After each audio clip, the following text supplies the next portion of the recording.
Division होना चाहिए, लेकिन डिवीजन ये पहले उसी में जो है डिवीजन करते रहते हैं तो वो नहीं उनका हक मिल पाता।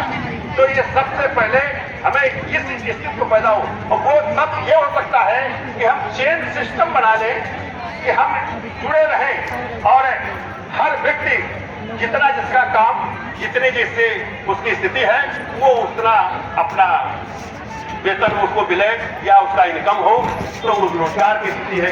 तो ये स्थिति है। जैसे देश के तमाम मानक है, जैसे भूमि के लिए है, देखिए इसमें हर स्तर पर केवल एक ये कर्मचारी है तो इन्हीं के लिए समस्या नहीं, इनकी समस्या हल हो, लेकिन जो नहीं कर्मचारी है उसकी भी समस्या हल हो, ये ताकत बनानी है।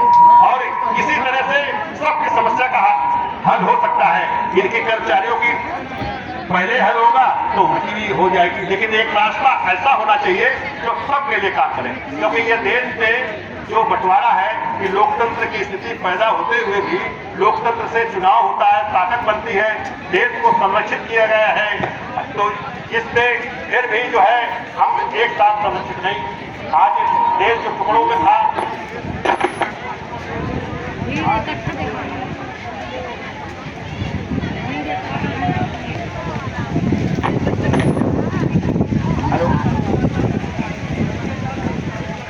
तो वो ऐसो देश जब थे तो उनको एक जब किया गया तो आज तक वो एक है, क्योंकि इसलिए इस देश का लोकतंत्र है, संविधान है।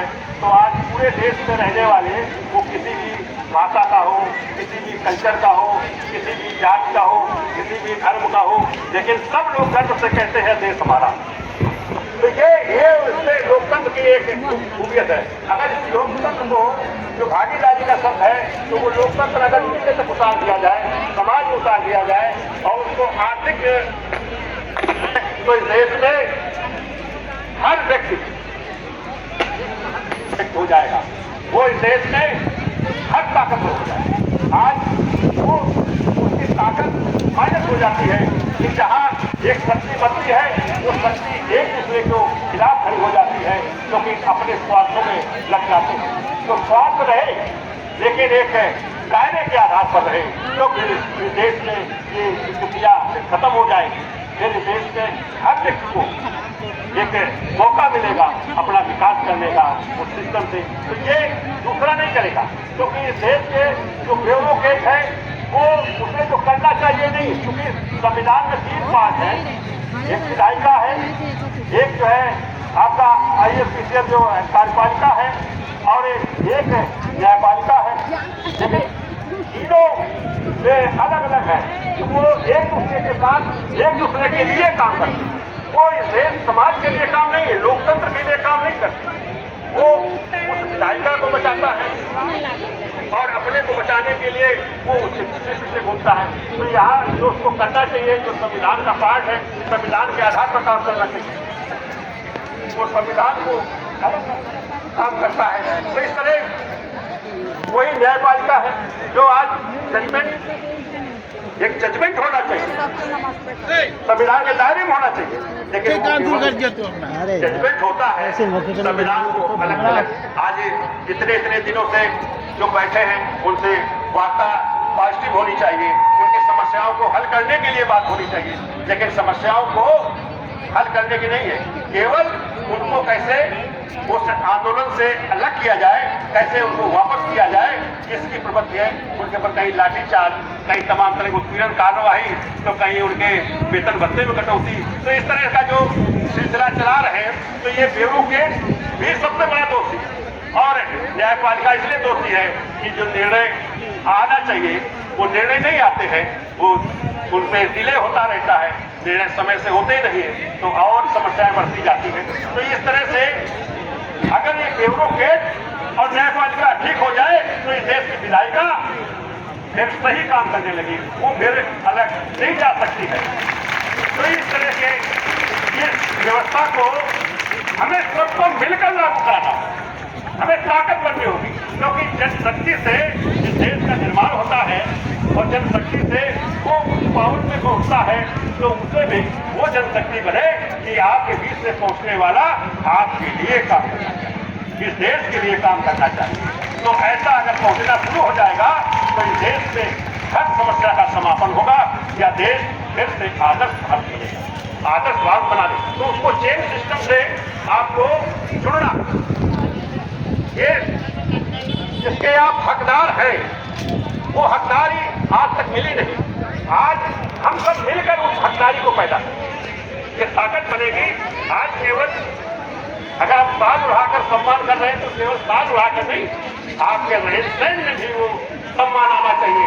आज किचन का जो काम करने वाला उसके बराबर आपकी कम से कम पैसे होनी चाहिए। आपको देखकर वो मैं सफाई करते हो तो ये साफ रखने के लिए सबसे सही जो बीमारियों को खत्म कर रहे हो, आप उसको सेवक है, जैसे माँ सेवक करती बच्चे को पालती है, तो आप उसी तरह से काम कर रहे हैं।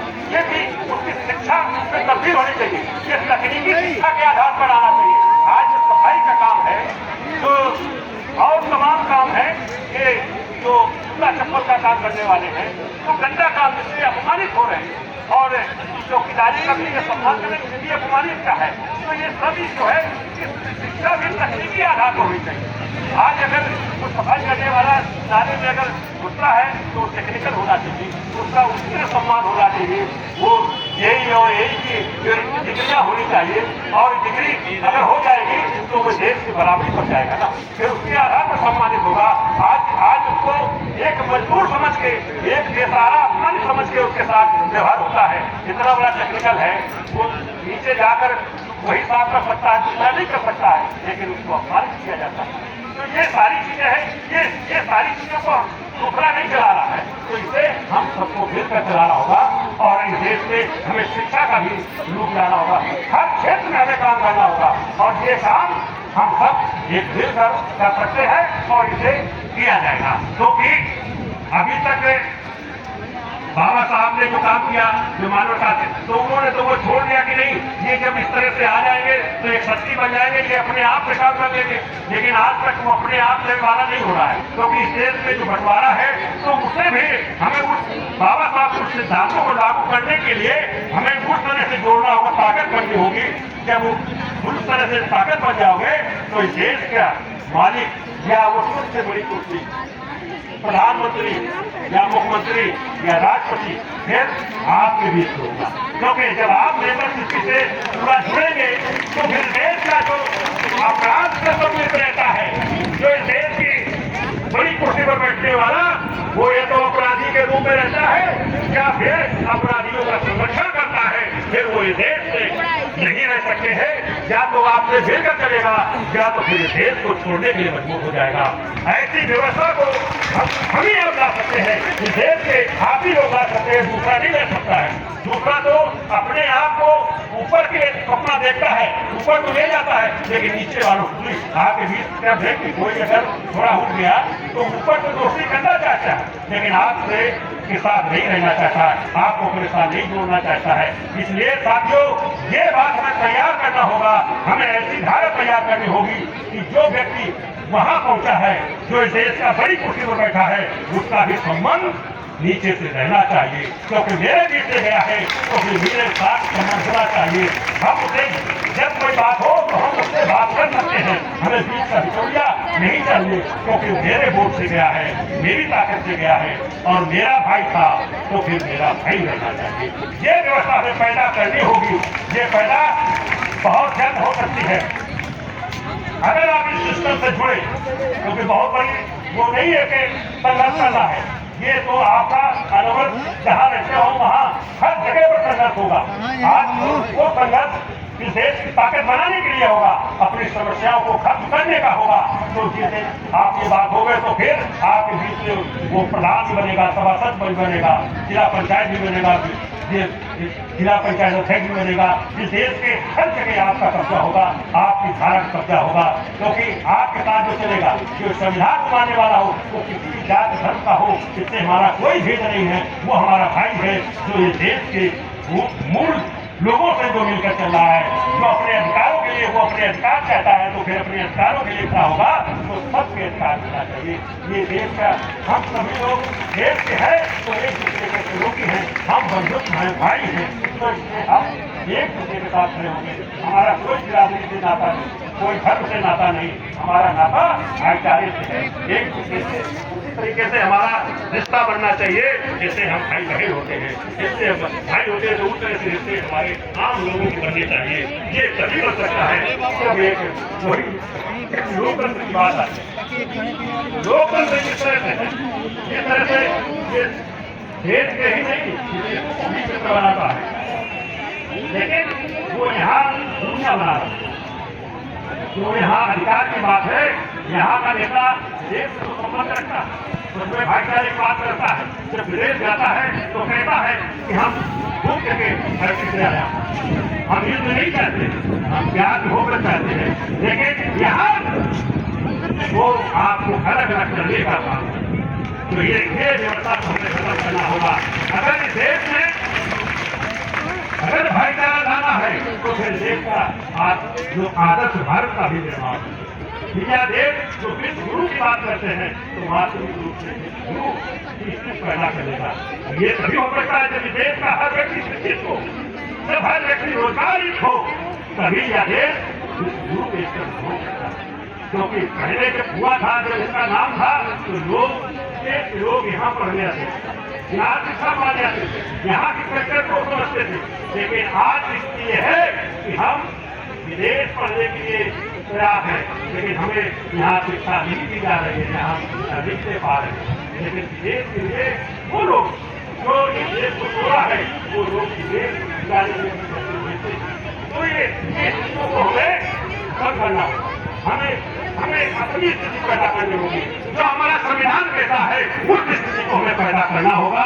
तभी यह देश मजबूती से खड़ा होगा, तभी हम मजबूत होंगे, तभी हमारे में ताकत बनेगी, तभी इस देश की वो ताकत खत्म होगी जो हमारा शोषण करती है, जो हमें पीड़ा पहुंचाती है, जो हमें बांटने का काम करती है। उस शक्ति को हमें खत्म करना होगा। तो साथियों, इस आधार पर कार्यक्रम चलाया जाना है और मैं अपनी बात यहाँ रोकेंगे और इसके बाद और साथी इस बात को रखेंगे और आप उसी दिशा में बात करें। अपनी समस्या के लिए नहीं, आपको इस जब कार्यक्रम के साथ चलेंगे तो आपका पेंशन भी मिलेगी, आपके जो छूटे कार्य है वो भी पूरे होंगे, उनको कोई रोक नहीं सकता है।